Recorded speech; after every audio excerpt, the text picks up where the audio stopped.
মানুষের কারোর কারোর থাকে সত্যি সত্যি ভালোবাসা বা সত্যি অসহায় মানুষের পাশে দাঁড়ানোর একটা ইচ্ছে, আর কিছু কিছু মানুষের থাকে আবেগ, যেটা আবেগের বশে অনেক সময় দেখলে আহারে মানে দেখলে একটা অন্যরকম মায়া চলে আসে আবেগে, মানে কিছুক্ষণের জন্য, ঠিক আছে, পরে কিন্তু আর। দিদি ভালো আছেন? হ্যাঁ আছি।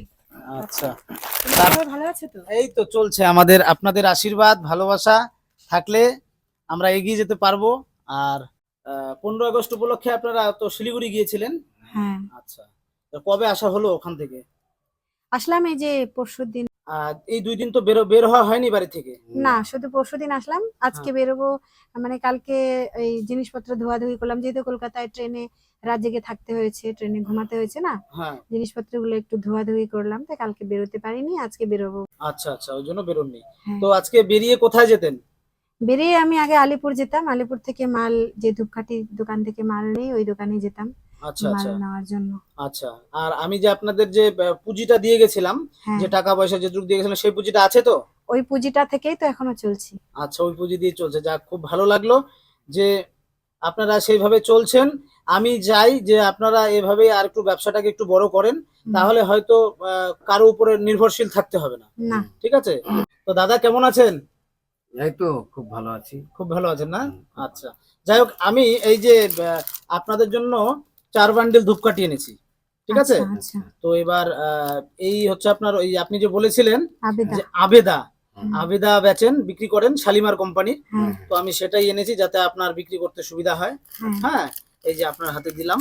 হ্যাঁ, তো এটা আমি দিলাম যাতে মানে আপনি আজকে বলেছিলেন আলিপুরদুয়ার যাবেন, তা আমি চিন্তা করলাম এই গরমটার মধ্যে আপনি আলিপুরদুয়ার যাবেন, হ্যাঁ, তারপরে মাল করবেন, তারপরে বিক্রি করবেন, তারপরে বাড়িতে আসবেন, চিন্তা করলাম আপনার প্রচুর পরিশ্রম হবে। হ্যাঁ, সব থেকে বড় জিনিস যেটা আপনার তো চোখে দেখেন না, তো এই জন্য ভাবলাম না আমি নিজে এনে দেই, আমি নিজে আলিপুরদুয়ার থেকে এনে দিলাম আপনাকে, যাতে আপনি বিক্রি করতে পারেন। ঠিক আছে? আচ্ছা, এবার আপনি খুশি হলেন তো? একদম, মানে আমি এনে দিলাম বলে আপনি রাগ করেন না? না, কখনো না, এটা হয় নাকি? রাগ করব কেন?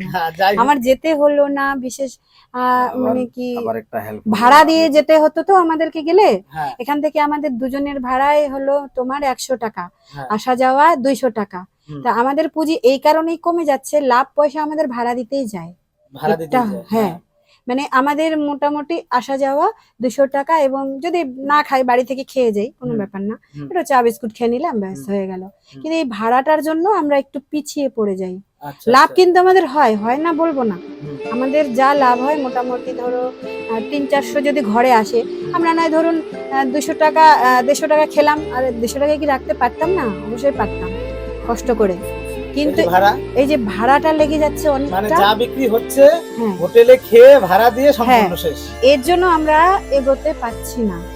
আচ্ছা, এই কারণে মানে মানে এখন যা যেটুকু বুঝলাম 300, 350, 400 যেটুকু ইনকাম আসে সেটা সম্পূর্ণ চলে যায় এই আপ ডাউনে আর খাওয়া দাওয়া, আপ ডাউনে চলে যায়। এই যে আমরা যদি কামাখ্যাগুড়ি যাই, মনে করুন আমরা যদি কামাখ্যাগুড়ি যাই, তাহলে হলো আমাদের দুজনের ভাড়া কিন্তু 40-80 টাকা আপ ডাউন। ঠিক আছে, 12-20 আর কামাখ্যাগুড়ি একই ভাড়া। কিন্তু আলিপুর বা কোচবিহার যদি যাই, আমাদেরকে তখন স্টেট বাস লক্ষ্য করতে হয় যে কোন সময় আমাদের স্টেট বাস এখানে আসে। এবার 7:30, 8টা আসে, যখন সকালে উঠে তো নিজের পার্সোনালি কাজ থাকে, তাই না? অত সকালে যেতেও পারি না, ঘরে স্নান টান করতে হয়, তারপরে ধরুন একটু ধূপ টুপ ধরালাম বা একটু খাওয়া দাওয়া হালকা টিফিন করে তো যেতে হবে, এই জন্য একটু দেরি হয়ে যায়। স্টেট বাসগুলো আমরা ধরতে পারছি না, মানে কি খুব কম তো, অ্যাভেলেবেল নেই, এই জন্য। এবার আলিপুর কোচবিহারের মধ্যে যদি আমার বাড়ি হতো, তাহলে আবার কিন্তু কোনো সমস্যা হতো না। মানে নিজের এলাকা থাকলে পরে একটা টোটো 10 টাকা ভাড়া নিত, আপনি যে পজিশনে যাবেন সেখানে নামিয়ে দিত। যাই হোক, আমি আছি পাশে দিদি, হ্যাঁ, অসুবিধা নেই। আর আপনার ফোন নাম্বার তো আমার কাছে আছে, আপনি আপনার যে গান সেটা আপনি মাথায় রাখবেন, আর আপনার গান আপনি ছাড়বেন না। হ্যাঁ, সে আপনার নিজের এলাকার মধ্যে কম পয়সা হলেও করবেন, কিন্তু বাইরে তো আর সেটা আমি জানি না বাইরের কি আছে আপনার। বাইরে বাইরেরটা একটু পয়সা তো বেশি লাগবে। হ্যাঁ, যাই হোক, সকালে কি খাওয়া দাওয়া করেছেন? সকালে আমরা চা খেয়েছি, আর চা দিয়ে একটা এই স্লাইস রুটি ওগুলা খেলাম। আচ্ছা আচ্ছা, চা দিয়ে স্লাইস রুটি। তো দুপুরে কি খাওয়া দাওয়া হবে? দুপুরে এখন ভাত রান্না করছি, ডাল আলু ভাজা করব আপাতত, কালকে জিরো ডিম টিম খাইছিলাম তো। আচ্ছা আচ্ছা। গরমে একটু আমি বলছি এখন ডাল আলু ভাজা দিয়ে খাই, রাত্রে দেখি কি করা যায়, যদি কোনো তরকারি রান্না করতে পারি। আচ্ছা আচ্ছা আচ্ছা। আর রান্না বান্না তো আপনি নিজেই করেন? হ্যাঁ আমি নিজে করি। যাই হোক, আমার খুব ভালো লাগলো যে আমার কথায় আপনি আজকে মানে আমি আপনাকে বললাম আলিপুরদুয়ার যেতে হবে না, তো আমার খুব ভালো লাগছে। তো বন্ধুরা, এই যে দাদা এবং বৌদি, ওনারা তো চোখে দেখেন, আপনারা আগের থেকে জানেন। আর এই দাদা বৌদিদের ভিডিও দেখে একজন আলিপুরদুয়ার একজন উনি বলেছেন যে ওনাদের মাসের যা খরচা আছে, ওনার জন্মদিন উপলক্ষে মাসের যা খরচা আছে সেটা ওনাদের দিয়ে যাবে। তো এখনো ডেট ঠিক হয়নি কত তারিখে ওনারা দেবে, তো সেটা আমি দাদা বৌদিদের আজকে জানিয়ে দিয়ে গেলাম যে উনি আসবেন। তো আমি ফোন করে দিদি ভাইদের দুজনকে দাদা বৌদিকে জানিয়ে দেবো। তো এবার আরেকটা প্রসঙ্গ আমি আপনাদের উদ্দেশ্যে বলি। আপনারা যারা জন্মদিন উপলক্ষে বাড়িতে 500-600 লোক খাওয়াচ্ছেন, তা আমি বলবো যে আপনারা জন্মদিন উপলক্ষে আরেকটা জিনিসও করতে পারেন। সেটা হচ্ছে আপনাদের আশেপাশে যে সমস্ত অসহায় লোক আছে, বা যদি কারো চ্যানেলে না থাকে যে আমার জানা নেই কোথায় অসহায় লোক আছে, তো আপনারা আমাদের সাথে যোগাযোগ করতে পারেন। আপনারা আপনাদের জন্মদিন উপলক্ষে আমরা তাদের সাথে সেলিব্রেট করতে পারবো, এবং তাদের মাসের খরচাটা যদি আপনারা দিতে পারেন তাহলে আরো ভালো হবে। তাহলে আপনাদের জন্মদিন উপলক্ষে সকলের একটু হেল্প হবে। তো যাই হোক, আজকে কি বলে, এই যে ধূপকাঠি দিলাম, আজকে কি বেরোবেন? হ্যাঁ বেরোবো, এই খেয়ে দিয়ে বিকালে কামাখাগুড়ি আছে, কামাখাগুড়ি ঘুরবো, হ্যাঁ, না হলে বারোবিশা এদিকে আর কি আশেপাশে থাকবো। আচ্ছা আচ্ছা আচ্ছা। মানে এদিকে আজকে লোকালে নিজের এলাকা দিয়ে করবেন? হ্যাঁ হ্যাঁ। যাই হোক, না তবে আমারও কথা ঠিক যে আমরা আজকে এই যে সেই সকালে বেরোতাম বা এই যে কষ্ট করে নিয়ে আসতাম, সেটা যে তুমি আমাদেরকে বাড়ির কাছে এনে দিলে, সেজন্য সত্যি আমরা খুবই কৃতজ্ঞ, উপকৃত। আর তুমি সবসময় আমাদের পাশে থাকো অ্যাকচুয়ালি। কিন্তু আর অনেকে আসে, ধরুন অনেকে আসে ফোন করে, ধরুন কেউ একটা ছবি নিল বা কিছু করলো, তারপরে কিন্তু আর কোনো খোঁজ নেই।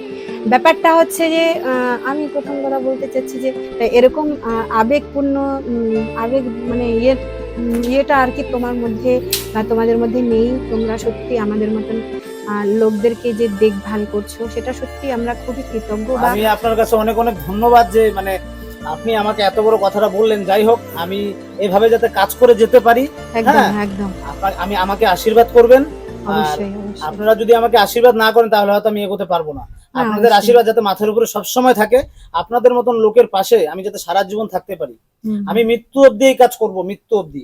যতদিন ভগবান আমাকে আমার সামর্থ্য দেবে আমি ততদিন কাজ করে যাব দিদি। একদম, ঠিক আছে? এটা হচ্ছে আমার কথা। আর আপনি আমাকে অনেক কিছু দিলেন, আপনার থেকে আমি অনেক কিছু শিখলাম। এটাও আমার অনেক কিছু জানা যে আমার জন্য যদি আপনার কিছু হেল্প হয়, সেটাই আমার কাছে অনেক কিছু। ঠিক আছে না? সেটাই আমি অনেক দিন থেকে ভাবি যে এই যে তুমি আসো আর যাও, এটা নিয়ে 3বার হলো কিন্তু তোমার আসা। তা 3বার হলো, ইচ্ছা করলে তো তুমি বলতেই পারতে যদি ওর একবার তো করেছি, আর নাই বা যাবো, নাই বা গেলাম, দিয়েছি তো, বারবার কেন আমি একটা মানুষকে দিতে যাব? কিন্তু তোমার একটা মনোভাব, তোমাদের মধ্যে একটা মনোভাব আছে যে যেভাবে তোমাদের সেই অরিজিনাল যে ইয়েটা আছে সেটা তোমার মধ্যে আছে, সেজন্য আমি সত্যি খুবই কৃতজ্ঞ তোমার কাছে। না না, কৃতজ্ঞ কেন থাকবেন? একদম। যাই হোক, ভালোবাসা রাখবেন। হ্যাঁ, আর আজকে রাখি বন্ধন, তো রাখি বন্ধনের অনেক অনেক শুভেচ্ছা দাদা এবং বৌদিকে। একদম। হ্যাঁ, ভালো থাকবেন, সুস্থ থাকবেন দুজনেই। আর আমি আপনাদের অবশ্যই ফোন করব। হ্যাঁ, আপনারা আপনাদের কাজ করতে থাকেন, আর আমি যখন আবার আসবো আপনাদের ফোন করে আসবো। ঠিক আছে? আচ্ছা আচ্ছা, ঠিক আছে। যাই হোক, ভালো থাকবেন, সুস্থ থাকবেন। আসি তাহলে। একদম, থ্যাংক ইউ।